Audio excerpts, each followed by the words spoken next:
जगज्जालपालं कचकण्ठमालं शरच्चन्द्रभालं महादैत्यकालं नभोनीलकायं दुरावारमायं सुपद्मासहायं भजेऽहं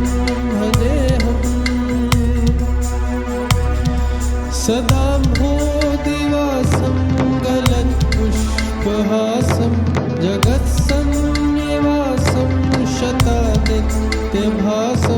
गदाचक्रशस्त्रं लसत्पीतवस्त्रं हसच्चारुवक्त्रं भजेऽहं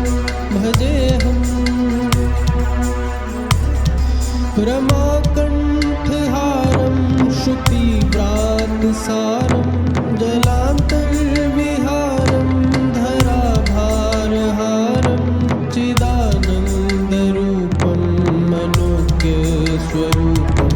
धृतानेकरूपं